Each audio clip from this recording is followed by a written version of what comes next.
અને હવે વાત કરીશું નશાના પાર્સલની। અમદાવાદમાંથી ઝડપાયો છે હાઇબ્રિડ ગાંજો। રમકડાની આડમાં ગાંજાનો વેપાર। ફરી એકવાર ફોરેન પોસ્ટ ઓફિસમાંથી ગાંજાનું પાર્સલ મળી આવ્યું। પાર્સલની તપાસ કરતા તેમાં ₹1.70 કરોડની હાઇબ્રિડ ગાંજો હોવાનો ખુલાસો થયો। સુરક્ષા એજન્સીઓને સોશિયલ મીડિયા દ્વારા કેટલાક ઇનપુટ મળ્યા, જેના પર વોચ દરમિયાન 37 જેટલા શંકાસ્પદ પાર્સલને અટકાવીને તપાસ કરવામાં આવી। આ તપાસમાં લાખોના હાઇબ્રિડ ગાંજાનો પર્દાફાશ થયો। તપાસમાં અલગ અલગ પાર્સલમાંથી 5 કિલો 670 ગ્રામ હાઇબ્રિડ ગાંજો જપ્ત કરવામાં આવ્યો છે, જેની આંતરરાષ્ટ્રીય બજારમાં કિંમત ₹1.70 થાય છે। પાર્સલ જે છે એ કપડાના એમાં ખિલોના છે, ટેડી બેર છે, ખાવાની ચીજ વસ્તુ જેમ કે ચિપ્સના પેકેટ છે એમાં કર્યા હતા। પછી LED સ્પીકર છે, ઇવન આપણે જૂતા છે।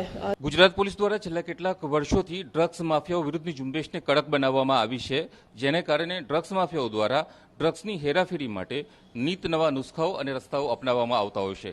આ જ રીતે નશાખોરો દ્વારા હવે અલગ અલગ વસ્તુઓનું સેવન કરવામાં આવતું હોય છે। મેફેડોન ડ્રગ્સ, હેરોઇન, ચરસ, હશીશ જેવા પદાર્થો સુરક્ષા એજન્સીઓ દ્વારા વ્યાપક પ્રમાણમાં પકડવામાં આવતા હવે નશાખોરો દ્વારા વિદેશથી હાઇબ્રિડ ગાંજો મંગાવવામાં આવતો હોય છે અને તેના માટે રૂટ અપનાવવામાં આવે છે ફોરેન પોસ્ટ ઓફિસનો।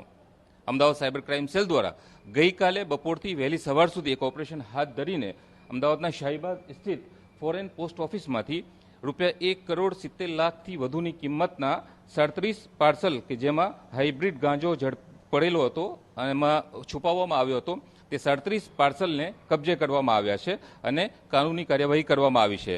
અમદાવાદ સાયબર ક્રાઇમ સેલ દ્વારા આ 37 પાર્સલને FSLની મદદ તથા પંચોની રૂબરૂમાં કબજે કરીને આગળની કાર્યવાહી શરૂ કરવામાં આવી છે।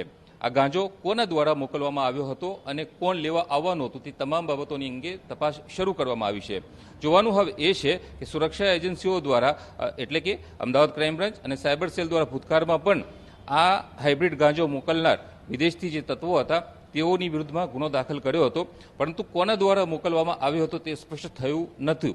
પરંતુ જે મંગાવનાર વ્યક્તિઓ હતા ત્યાં સુધી તો ક્રાઇમ બ્રાન્ચ અને સાયબર સેલ પહોંચી હતી, પરંતુ હવે જોવાનું એ છે કે ₹1.70 કરોડની કિંમતનો આ જે 37 પાર્સલ સાથેનો જે આ વ્યાપક જથ્થો છે તે કોના દ્વારા મંગાવવામાં આવ્યો હતો અને કોના દ્વારા મોકલવામાં આવ્યો હતો તે અંગે શોધવામાં અમદાવાદ સાયબર ક્રાઇમ સેલ સફળ થાય છે કે કેમ। કેમેરામેન વિવેક ઠાકોર સાથે યુનુસ ગાઝી, TV9।